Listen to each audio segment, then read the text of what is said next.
Having twins is exciting and rewarding, but it can also be worrying for parents to have to cope with 2 or more babies at the same time. We shall identify the different problems often met by parents of twins and give you tips and advice to help you overcome them. We start with the practicalities of coping during the early weeks and months, including feeding. We examine some essential everyday survival techniques to cope with the most common problems. We then look at sources of help, such as immediate family and friends, professionals, health clinics and support groups. Next, we examine relationships within the family and between the twins themselves. And finally, the psychology and development of twins and the special ways in which they may differ from children born singly. We start soon after the birth of the twins in the hospital ward.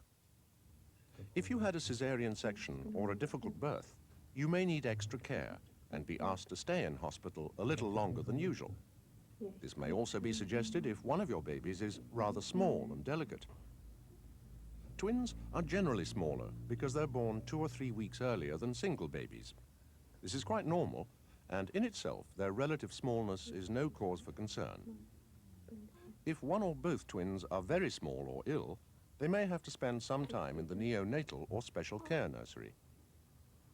It's important for you to give your fullest attention to both babies, and that you're not unnecessarily separated from either of them in the first days or weeks. Most hospitals try their utmost to help with this. You start feeding your babies in hospital, where there is professional and practical help at hand. Breastfeeding is perfectly suited to twins, and you'll be given encouragement and help. Now it feels like you're sucking. Yeah. And he hasn't been as good about doing it before. Breastfeeding is preferable to bottle feeding wherever practicable.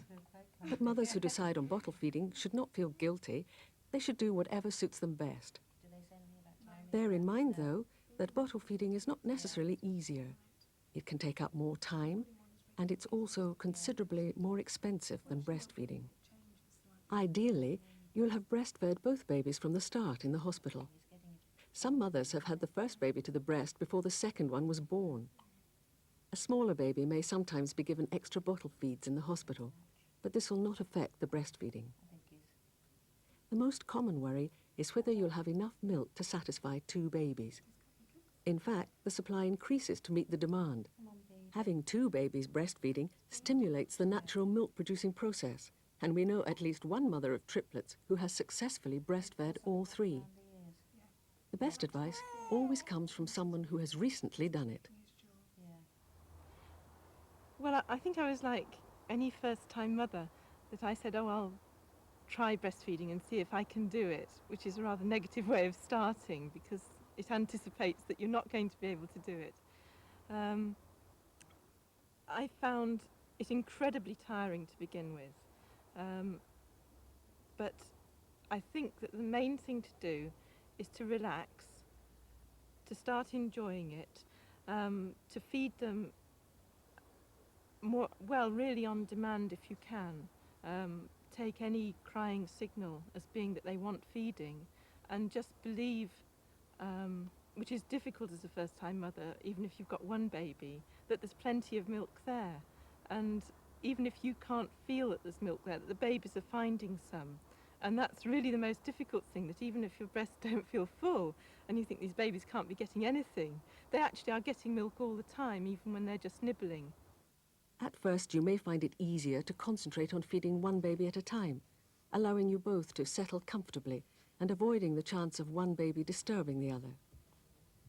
This mother has been feeding her twins separately from the start and has so far found that this has suited them well. Most mothers who feed their babies individually like to alternate the sides. This can be helpful if one of them feeds more strongly than the other. But occasionally, a baby prefers to keep to one breast.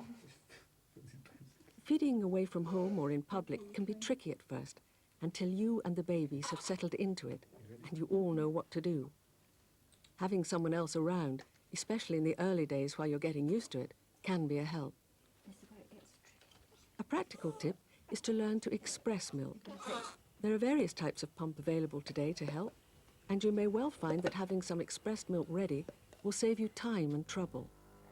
For instance, your partner can then join in to help with feeding and even save you a night feed. It's up to you whether you feed both babies at the same time or separately, You can see the and if you colour feed on them my together, t-shirt. to find the most comfortable positions. The most common technique is to have the babies lying under your arms with their feet behind you, using pillows to keep them at a comfortable height. Another way is to have the babies lying parallel across your lap. When this mother feeds her babies together, she finds that they're happiest lying across her lap, facing each other. Feeding two at once can save a lot of time, especially in the early days and weeks, but different babies have different feeding patterns, and you'll find your own best rhythms. A helping hand from an older child during the feed can be very welcome. Even small toddlers can help, for example, by fetching things for you during a feed. They're often fascinated by breastfeeding. One baby is often more hungry than the other, and you may like to alternate the sides to keep the flow even. In fact, having one hungrier baby is really a bonus, as your milk supply is given an extra stimulus.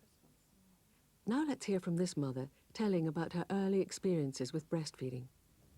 I think initially when you come home, to feed them together is good, because it's less time consuming and you are feeding fairly often.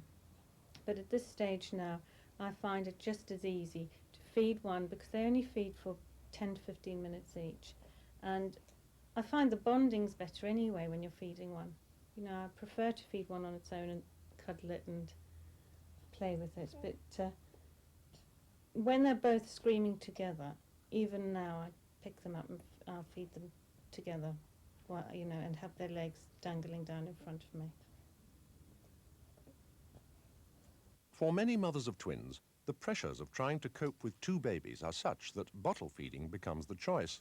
Not at first, perhaps, but often later. If you do decide to bottle feed your twins, you'll need to get plenty of bottles and take special care to follow the instructions on sterilizing. You can certainly do without one or both babies getting stomach upsets. You may find that a steam sterilizer is a valuable time saver and a very efficient method to use.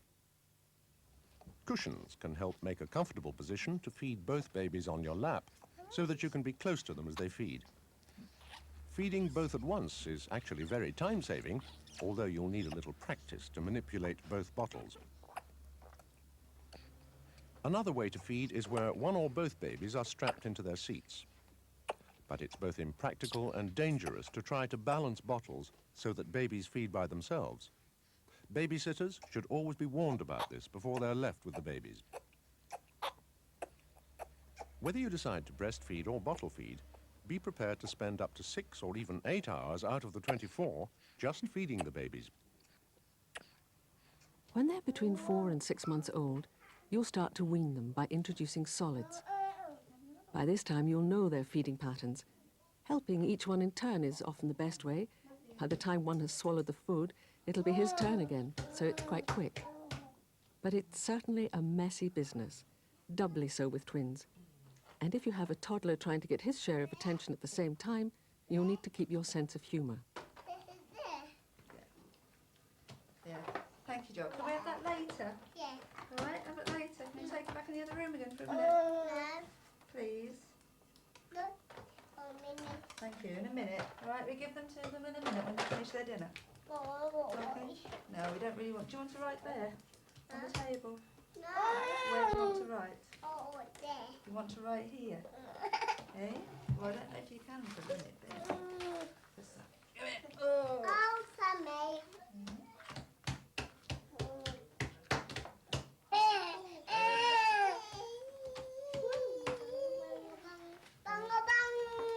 No, no, no, no, no, no, no. There. All right, then. Let's now look at some of the other practicalities of life at home with twins in the very early weeks, starting with some basics. The financial strain of having twins can be a major worry, and a double child allowance does not help much.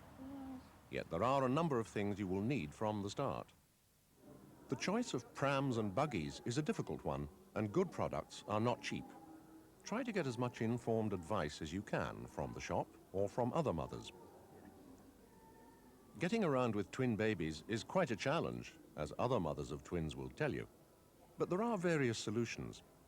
One obvious one is to try and have someone with you to help, particularly when you're shopping.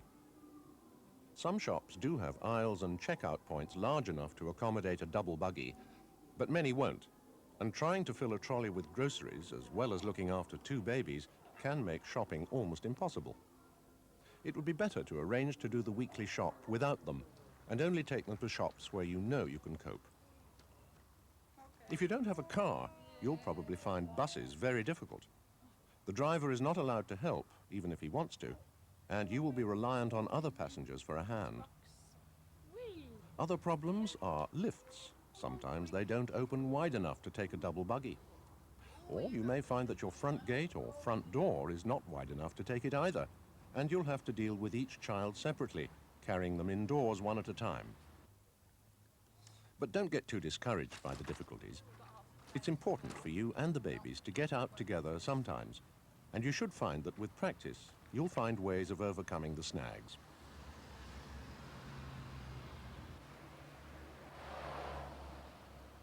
An alternative to the side-by-side buggy is this tandem design, where one baby sits in front of the other. It will go in through narrower openings. If you do choose one of these, remember that newborn babies need to lie flat, so both seats should be able to recline fully. If you have a car, it is vital to have good safety seats for the babies. A good baby retail specialist will be able to show you what is most suitable from a wide range. When you're managing 2 at once, it's important to make sure you're happy with these seats. Many of them now double up as useful seats for indoors, and they're very light and have good carrying handles.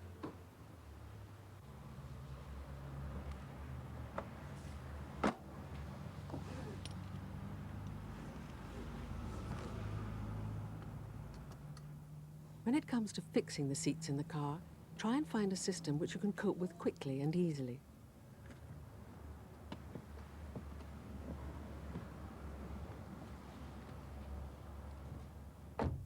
Also, consider buying or hiring safety seats which will last the babies for a year or longer. Many hospitals have low-cost loan schemes, and twins clubs, which we'll mention later, may be a source of second-hand equipment. Finally, a tip for when you're staying away from home. You may well need an extra cot, and here a lightweight travel cot can be very useful. Coming now to the question of keeping the babies clean. A boon to the mother of twins is the technique known as topping and tailing. Topping and tailing enables you to deal with the skin care essential to avoiding skin problems, as these can get quite nasty if neglected. Then you can restrict baths to an enjoyable once-a-week occasion, when the rest of the family can join in. Bathing twins can be great fun, but it isn't easy. With twins, it's very helpful to have someone else there to lend a hand. This is particularly true where any older children want to be involved. Look at this. You asked Stewie exactly one of these ducks, do you? Yeah. I'm having the blue. Hang on, he wants to. You give Stuart one then, please. Can you give him the red one if you go? For very small babies, you may find one of these easy baths a helpful, safe and time-saving way to cope with early bathing. It fits onto the bath, you fill it straight from the bath taps, and it drains into the bath. Also, it is high, so it's easier on your back. Changing 2 babies, keeping them clean and free of nappy rash, is of course twice as much work as for one, and few mothers of twins seem to find that they can do without the modern disposable nappies. But you ought to be warned about the expense. If you decide to use terries, you'll find that washing them is very little more expensive for 2 babies than for 1, but it does take a great deal of time. To summarize, here are our practical tips for the first few weeks at home. Don't be discouraged from breastfeeding. If you persevere, it's enormously satisfying. Choose equipment like safety seats and buggies with care, and don't hesitate to ask for advice from people who know about handling twins. Top and tail daily, bath weekly, and get Dad to join in if you can. A new mother, especially a mother of twins, must be the busiest person on earth. You are going to need some survival techniques if you're to cope day by day. It's important first to step back and examine your priorities for what will be a new style of life. Your main problems will be finding more time and coping with the unexpected. Twins take up, yes, a lot of time. It's not particularly hard work at the moment. I suppose once they start moving in opposite directions, then I shall have my work cut out for me. At least at the moment I can tie them in one place. You seem to spend forever feeding, changing bottoms, washing. My washing machine broke down last week. That was a major crisis, to say the least. We've mentioned some time-saving techniques such as topping and tailing and bathing once a week and using disposable nappies. Go for clothes which don't need ironing and have easy fastenings. Cut out unnecessary housework. Above all, when you've got other people to help, plan ahead and make lists so that full use is made of their time. Don't be afraid to break old habits. Go to bed for an hour after breakfast if that's the quietest time in your day. The problem of babies crying for no apparent reason and remaining inconsolable is doubled for parents of twins. One baby can set the other off. So what might you do when one or both cry?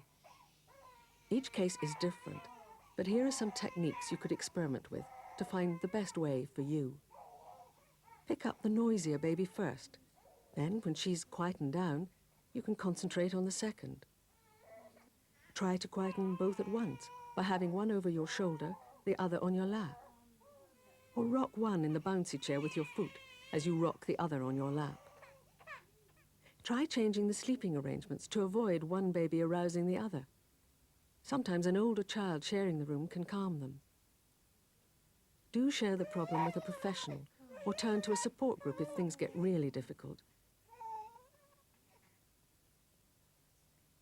To keep yourself in one piece mentally, you need to take regular breaks away from the routine.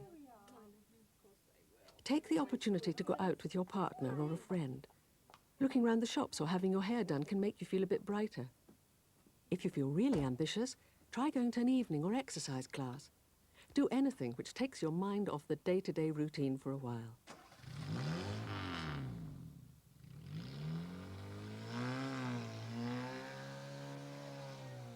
So, to summarize, our tips to help you survive are: put your priorities in order. List jobs you need done by others. Cut every time-consuming corner. Try different ways to deal with crying twins. Take regular breaks.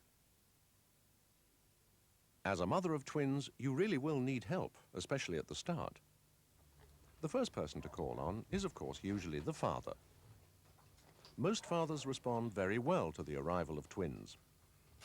Often, a father who may not have done too much to help with a single baby becomes a marvelous help and proud supporter when there are two. He may be working overtime to help pay for the extra costs of twins and still be able to help at home. Some fathers are reluctant to handle newborn babies who can seem so small and fragile. And as we've seen, newborn twins are generally smaller than average. Yet, with a little preparation and encouragement, most fathers will successfully share the caring and get a lot out of it. The normal heavy workload faced by every new mother is doubled with twins, so the help given by the father is particularly appreciated. He can literally halve the burden in some periods of the day. Beyond changing nappies and helping with bathing the twins, he can share in feeding, whether formula feeds or expressed breast milk, especially at night. You may find it quite difficult to get out at first, so your partner becomes invaluable with things like doing the shopping, which is now bulkier than ever, or giving some undivided attention to an older child and perhaps use up some of the youngster's energy, or help in many other ways to reduce your load.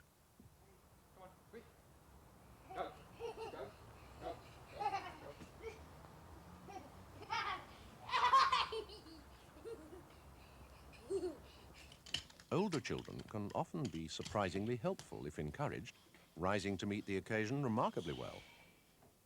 Even a 2-year-old will often fetch and carry for you. It may sound trivial, but to be saved from getting up in the middle of a feed to fetch a wipe can be wonderful. Or an older child can play with one or both of the twins when otherwise they might be bored and irritable. I think there are many sources of help. It's a question of identifying them and grabbing at all the opportunities that are put before you. In my case, I'm quite lucky because I do have my family, my parents living close by. So my mum probably comes up every other day and will perhaps just stay with the babies while I nip out, perhaps have my hair done, something like that. Things that make you feel good and just make you feel like a human being.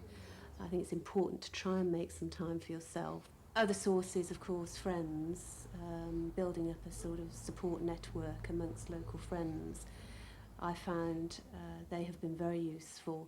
Again, just coming in, making you a cup of tea, sitting with a baby, holding a baby, feeding a baby, or perhaps more importantly, taking one baby out on its own so that it does get some individual attention. A vital source of help is clearly the health service professional. First, there is the community midwife.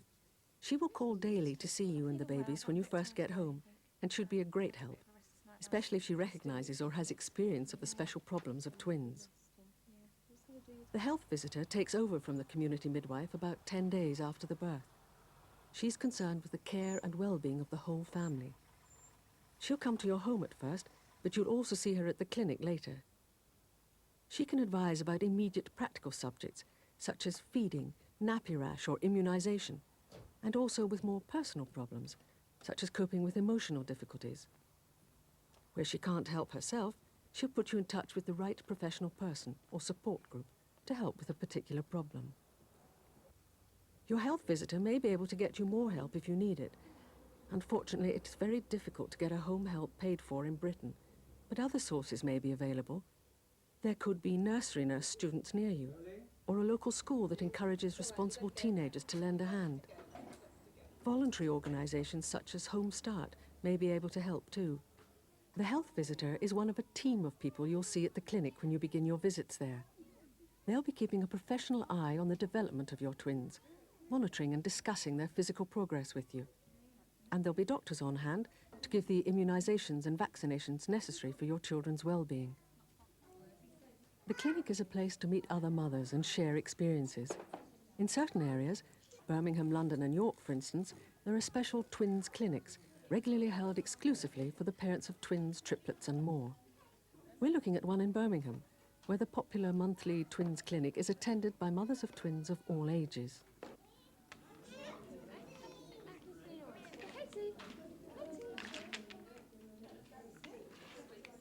As in any other clinic, twins and triplets here are given developmental checks to see how they're progressing. And a doctor or consultant is there to discuss any special problems or queries a mother may have. And are Elizabeth and Anne very similar in personality? To begin with, I found that Tamba were very supportive, in as much as the first thing I wanted to do when I found out that I was expecting triplets was to talk to other mothers who had gone through a similar experience and come out the other side. There are all sorts of fears that you need to talk through, and it's really only people that have been through it that can actually reassure you on those things, I think. So they were able to put me in touch with another mother that had got triplets, and in fact a similar situation to myself where there was an older sibling as well. The Twins and Multiple Births Association, TAMBA, is a voluntary self-help organisation which has over 200 twins clubs around the country. These twins clubs are a valuable source of practical advice and help, and they've got a range of leaflets on the care and management of twins, triplets and more. There are also specialist subgroups for parents whose twins have special needs, for single parents, and for bereaved parents. You will find that your local club can be a safety valve for you, giving you an opportunity to share your problems with other mothers who know what you've been going through. This happy club gives mothers a chance to relax and chat whilst the older children entertain themselves. There are names, addresses and telephone numbers of this and other support groups on the sleeve of this video. So they all went for a walk. Then Goldilocks came past. Knock, knock, knock. Is anybody there? No. No. To summarise our advice on sources of help, first, mobilise family and friends. Ask for help when you need it. Make sure the help is practical before you accept it. Make full use of your midwife and health visitor. Remember timbre and other support groups. Do share your problems. The arrival of twins affects every relationship in the family, between mother and twins, between parents and older siblings, and between the parents themselves. Let's start from the point of view of the mother. Obviously, you'll feel proud and excited to be the mother of twins, but sometimes it can be disconcerting to find that the emotional and the physical strains can spoil some of the pleasure in the babies. Mothers are often surprised to find that it's not easy to relate equally to both babies. Quite simply, one may be easier to love than the other. Some mothers find themselves favouring the bigger, livelier baby. Others may feel more protective towards the smaller one. You may not fully relate to one of the twins until she begins to communicate or actually talk. The basic fact is that everyone is an individual, even so-called identical twins, and it's perfectly normal to have different feelings towards each one.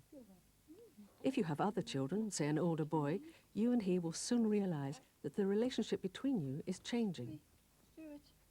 You'll now see him as much older than you did, and may even expect him to behave more maturely than his years. Yeah, they take quite a lot of looking after, and inevitably he always wants the attention when I haven't got time to give it to him. I'm usually feeding and he'll call out he wants something. Even, unfortunately, bedtime, I can be in the middle of feeding as it's time for him to go to bed, and he has to wait. So his attitude at the moment, he either ignores them totally or he has a little play now and again with them. Like most 4-year-olds, I think he's more interested in his bike than he is playing with the twins, but I dare say that will change as they get a little bit older. Parents should be aware of the feelings of the older child. Because you will have far less time to devote to him now, he may begin to feel thoroughly left out of things. Both parents should devote some time exclusively to the older child, helping him to realise that he is just as loved as ever, and indeed that he has his own valuable role in caring for the twins. Roads instead of rails. Can you take me to the harbour, please? The Fat Controller has a job for me. Yes, of course, replied Thomas. But he... It's surprising how insensitive friends and relations can sometimes be about this, and parents may have to remind them privately not only to say hello to the older child, but to do so first, and to pay him some real attention, rather than spending so much time with the twins. A single older child may feel himself being cut off by the twins as they gradually develop their own special relationship, sometimes to the exclusion of others, and may feel it necessary to assert himself. The older child may now find that there are two pairs in the family, the twins and his parents, and that he is outside both of them.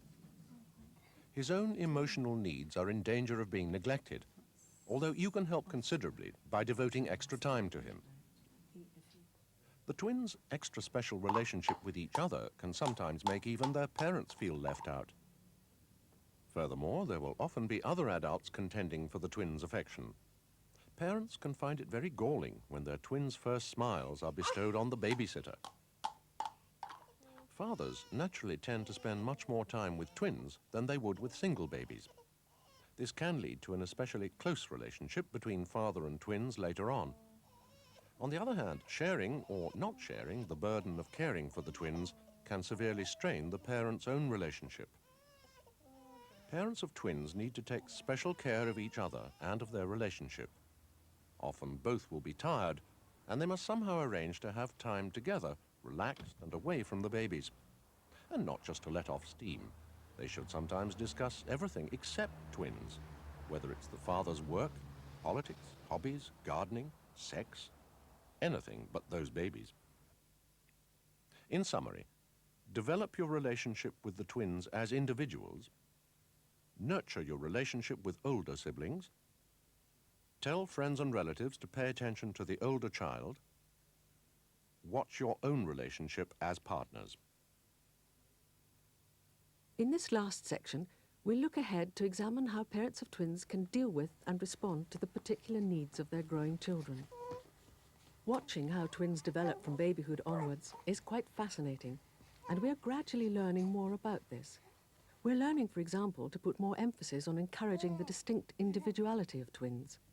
They were different weights, and so we had to regard them as basically totally different types of little person from day one, which was, I think, rather fortunate in some ways, Yes. because as far as we're concerned, they've always had their own separate characteristics, and what's more, we've looked for those and seen how they're in fact different, and it is interesting to see that they develop in a completely different way.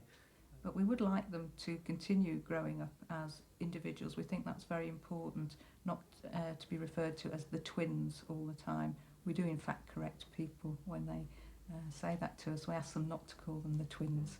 They said they've got names, or you can call them the babies, but please don't call them the twins. This is a highly personal area, so it's not easy to give advice without the risk of offending someone who's already doing otherwise. But here are some suggestions. First, it would be in the twins' best interests to resist the pressures you may get from outsiders, friends and relatives who'd like you to emphasize the twinship with identical clothing, hairstyles, equipment and so on. If the twins' clothes are to be in the same style, let them at least be in different colors. You may be offered lovely matching outfits for them, but it is wise to say you want to emphasize their individuality, not their sameness. It's a mistake to name the twins similarly. All too many problems may arise if you do this.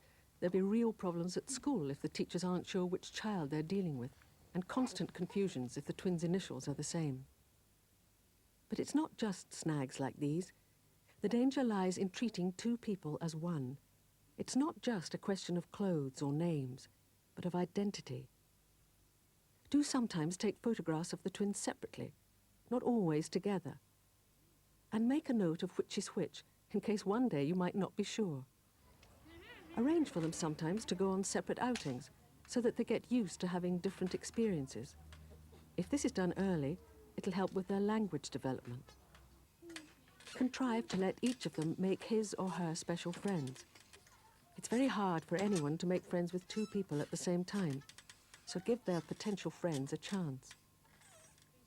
You can hardly be expected to give the twins separate birthday parties, but you can give them different presents, make separate cakes, and let each invite his own special friend.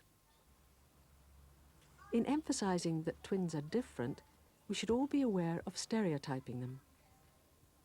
It's so easy to think that the one is quiet and the other lively, that one is untidy, the other orderly. The next step is that one may be seen as the thoughtful one and the other the troublemaker. Before you know it, other people are using your simple shorthand, and each twin becomes caricatured. Indeed, they may each begin to live up to what is apparently expected of them. Much has been made of the special rapport between twins. Growing up together from tiny babies, they're likely to be very close. They will not at first realize who is who. Sometimes very young twins suck each other's thumbs. Gradually, however, they realize that they are different people and get used to being separate but together.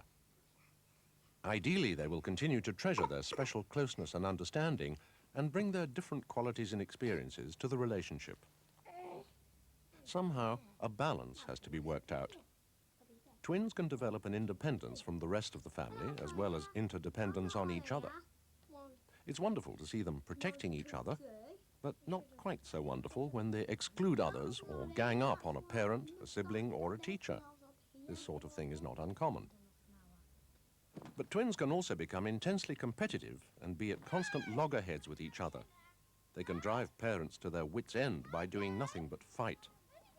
Sometimes you may even have to find ways to keep them apart in order to get some relief. Sometimes one of the twins dominates the other throughout, and sometimes they take the dominant role in turn. This is all quite normal, but it's worth keeping an eye on. When you need to correct bad behavior, the best thing is often to speak to one twin separately and then the other. In other words, you treat them as separate individuals, not as an alliance, because otherwise you only reaffirm their self-image as conspirators. Yeah. Can we time it to the 2 minutes? Well, you've had a long go, haven't you? So it would be fairer, really, if she had 5 minutes now, wouldn't it? And then when her 5 minutes are up, then you can have 5 minutes. All right? Parents will also be keeping an eye on the twins' physical as well as mental development. If the twins are very small at birth, it's remarkable to watch the way they grow and catch other children up. Or you may see the smaller one of the pair, gradually closing the gap between them. Identical twins are generally very alike in their rate of mental and physical development. The progress of fraternal twins is no more alike than that of any other brothers and sisters. On average, twins begin to speak a little later than single children. We believe this is because the twins are spending more of their time learning from each other rather than communicating with their parents. You can help their early language development if you make a point of talking with each one separately. To summarize the advice in this final section, encourage the individuality of each twin from the outset, avoid stereotyping their differences, respect their special relationship. Bringing up twins is not easy, and no one should pretend it is. But equally, everyone who has been through the experience of watching them grow and develop into individuals knows how very rewarding it all can be. A family with twins is 1 in 100. You're privileged as well as proud. Enjoy it.